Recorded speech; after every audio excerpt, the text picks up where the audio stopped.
Surf Splendor. I'm curious, how much of a roadmap have you had from 0? Okay. still on it. Still on the roadmap right now. Yeah. It appears from the outside that you had, if not a roadmap, at least an understanding of what you were doing and what you were leveraging. Like with the HFM or Maxim kind of move, or the twerk video, let's say. Okay. That was discussed on Stab, right? Yes. Yeah. Yeah. Okay. Yeah. I didn't watch it recently, but just from my memory, it felt like you admitted in that you knew what you were doing and that it was by design and you were leveraging that to grow your profile. Is that accurate? I mean, the video went viral. I don't really have say in that.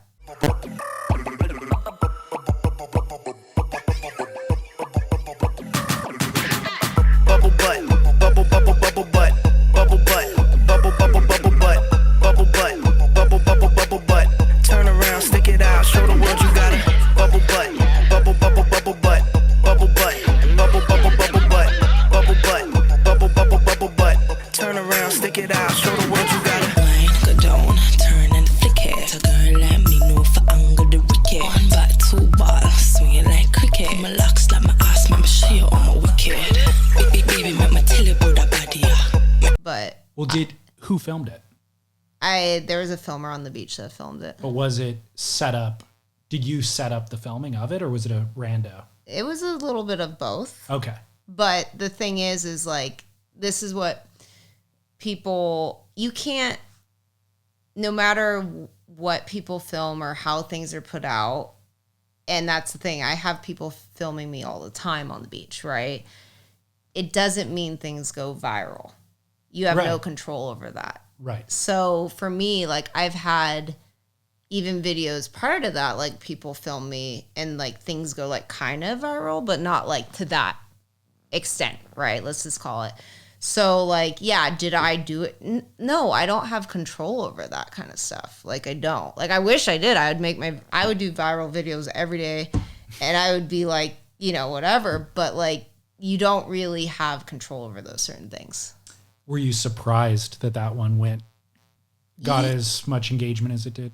I think yes and no. I think I'd say this. I was surprised, not necessarily at the views. I was more surprised that it made news media outlets. Like, that to me, I'm like, okay, this isn't news. This is not real news. It was a slow news week. Probably. Yeah, it was. And that's like what people like, I think, don't realize when it comes to like viral things. It's like, okay, what is viral now, right? Viral now is a lot different than it was before.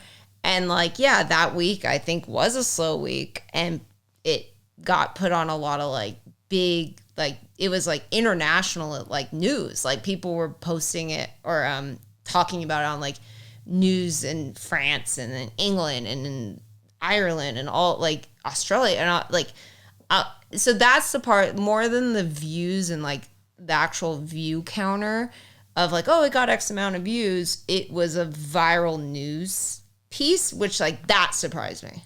But did it also illuminate something to you? Like, oh my God, there's an opportunity here to, like, how can I recreate this magic? How can I, like, people clearly care about this. I don't know why they care about it. Yeah, I think definitely is natural. Like, for me, like, that's the thing. I also didn't want to just be known for that video, right? And so I think that's something for me I've not thought, but just definitely been like, okay, like, I still do what I did before. I do what I do now.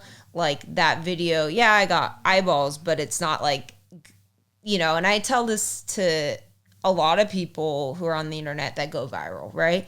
They go, oh my gosh, my life is made, or I'm got all these views, I'm gonna make all this money. I said, it doesn't work like that. Doesn't work like that. You do one video, yeah, it opens doors for you, and maybe you have more leverage for certain things or bigger deals, or you can roll it into something, or, let's say make a brand or do something with it. But I said, if you're just sitting there thinking it's going to do something for you, you're wrong. And so for me, it did a lot, but at the same time, like, I kept going in what I had always done in my career, which is doing fun things, being creative, building my business, doing different things like that. So it's interesting though, because even like no one even knows this because it wasn't a viral news thing or people don't care. I had like one of my biggest videos in the last year on TikTok. I had like a 20, 30 million view video. It has more views than the twerk video. It's just another video, right? Yeah. Like, and did it do anything for me? Yeah, probably some things here and there, but it didn't change my life. Can you attribute any direct business opportunity to the twerk video? Like, did something come out? It's hard. This is the thing that's weird with it, where I think it got a lot of people to say yes to things I wanted to do versus like maybe. But I had already been having conversations, if that makes sense. So it's like, it's not, there wasn't really one direct thing that they're like, we saw you in the video, we want you for this campaign. It was like, oh, like, we want to work with you, maybe. And then that happened. They're like, okay, like, maybe we should do something now. Got it. So, and I think that something that I've been trying to tell people, and again, because I talk to a lot of young people, surfers, action sports people on the internet, and I always just tell them, like, you can't just think you do this and then XYZ is going to happen. And I think that's kind of a bad thing with social media now, is that you do see a lot of things happening for people, but you don't really see what goes on or what they've done to get there. The hard work. Yeah. Or like, even like if a video does go viral, like you still need to work and do something to like make a career out of it. Yeah. The virality thing is just a marketing effort, but there has to be hard work and a product or a service. Yeah. Or like you need to still like do something. Right. Or like, I mean, and like, again, like there's people and things in these moments that happen. And you'll see, like, you know, there was a guy who was the cranberry skateboarder guy, you know, like, oh, right. Like that guy. There's Hawk to a Girl now. There's like people, and then, but it's like people have to make a move fast to do something with it. Otherwise, you're just like 24-hour news cycle. Now it's like there's so many viral things. So when I was saying it seemed to me like it was by design, I guess what I was thinking of, what made me think that was when I watched that Stab episode. Yeah, there's kind of an implied theme through a lot of the conversation that the olden way of doing it, women were sexualized and thereby victimized. Right. You know, like, oh yeah, they did it. They said yes to the deal, but they only said yes because they didn't have any other opportunities. So they took the opportunity that would give them a career path, but ultimately they were victimized in that process because they didn't have any other opportunities. That is what kind of an impression that I got from it. But I feel like with the things that you've done, it seemed like you don't play the role of the victim in any of it. Like that twerk thing happened, and whether somebody was filming it without your knowledge or not, they published it and you saw it as, that was me doing what I was doing. I engaged in it intentionally. I can leverage this to grow my career and be a part of the process. You know what I mean? Yeah. So I don't want to speak for you, but that was my totally. And I think something like you said, like here's the thing. I don't think I'd ever have any sort of like victim thing, but I do agree a bit on kind of what you're saying, where like, like you're for women surfing in general, now surfing, there's limited male or female, there's limited opportunities and sponsorships and media and attention, right? Sure. So if Stab is like, hey, we're going to give you like a photo shoot. Also, we're going to make you look really pretty. We're going to like do this whole thing for you. You're going to be in Stab, not surfing, but looking like babe to any surfer girl. Of course, they're going to be like, sure, yeah. Like, why wouldn't they be? And I think where it kind of gets blurry with it is that like, okay, like it ultimately comes down to you, right? No one's forcing you to do a photo shoot. The opportunity is there. You take it. It's great. You know, and I think it's like, if someone felt like, oh, you know, again, like victim by that or something, like, I'm like, okay, well, and again, not speaking to other photo shoots, but the ones that I've been around, it's like you're pretty in control, right? So of what you want to push, right? So if you want to take your top off, or if you want to be more suggestive, like obviously you can, when you photograph someone, you can do different angles, and there is some control by the photographer of that. But ultimately, like, I think for girls, there is that scarcity, right, of opportunities and money, sponsorships, media. So it's like you're going to take the sexy photo shoot or whatever photo shoot, right? Like if they're like dress up in this weird way, but we're going to put you in set, everyone probably would have done it too. But like, yeah, I think it is cool that, you know, I like the way they've done the series and that they've kind of stepped back from that, and they kind of are like, like we did this, but we're not like so stoked on it. But I still think it's awesome they did it. Like, I'm like, you're still promoting female surfers to their audience that they could have ran still men's stuff. Yeah. Like straight up, like they didn't need to do any women, anything. They don't need to do sexy. They don't need to do surf.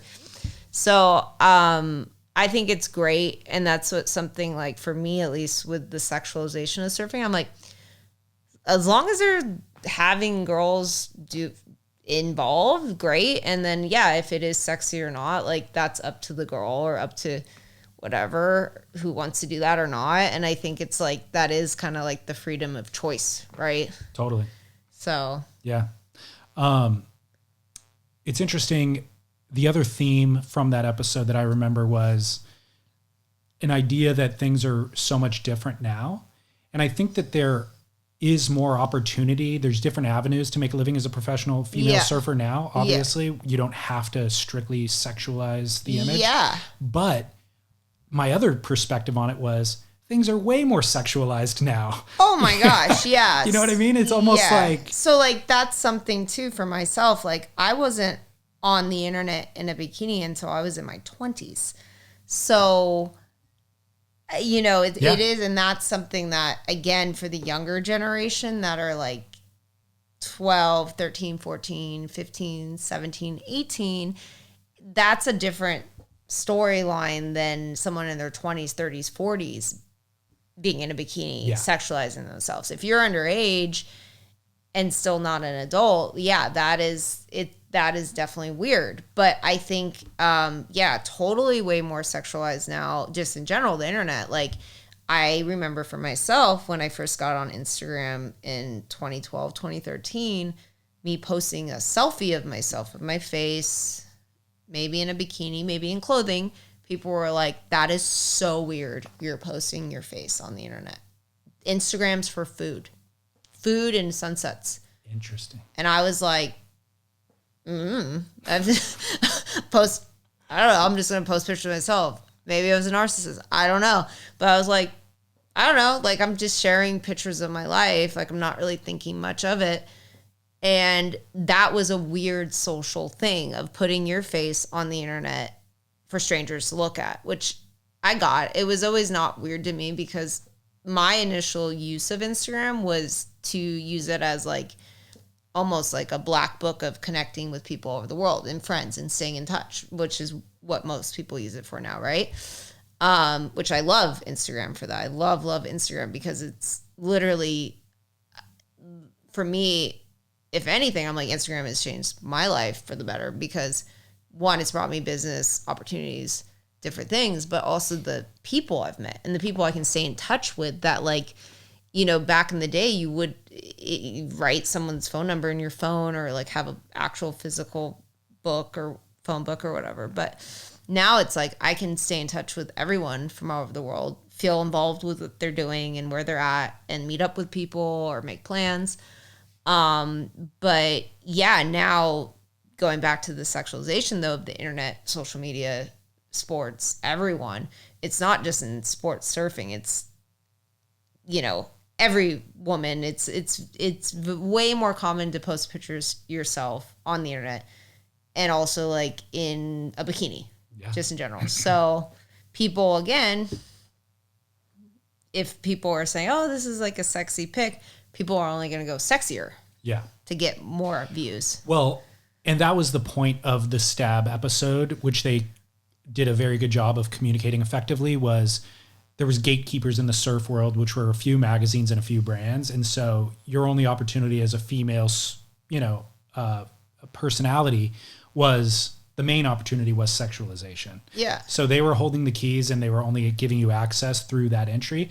But I think what you're talking about now, the democratization of media, has proven that there's an audience for sexualization, like it's not through gatekeepers anymore, but those gatekeepers were tapped into this greater theme, which is people want sex and it sells, and that is what it is. And so people are going to be willing to sexualize themselves to do it. Yeah. And I think it's like also too, but something I want to push in my thoughts out there is that, and I tell everyone this too, even young girls who ask me questions, I'm like, look, there's a lot of good looking people on the internet now. Lots of pretty people. Why are you going to be different? I said, you can't just be sexual. You can't just be like doing the photo shoots like that. You need to be interesting. You need to show your personality. You need to be creative, funny. There's all such a space for that for specifically surfers. Like, I'm like, you don't need to be some sexualized surfer. Yes, maybe it will help certain things, but I'm like, if there's a girl do comedy or something really creative, even just sharing like tech tips, like you name it, like there's a lot of different avenues. And I think people do though now just go to the sexy stuff because it is easy. Yeah, it is easy, and you're in a bikini most of the time on the beach, so it's like, okay, just got to take a picture of my bikini, it's gonna get the most likes and views. Why wouldn't you do that instead of how am I going to make this video engaging, interesting, and be creative with it to get those same amount of likes and views? And you can do it. Yeah. You can. I see people on there and do it all the time. People fully covered doing great things. But the sexy thing is it's easy to do. Surf Splendor.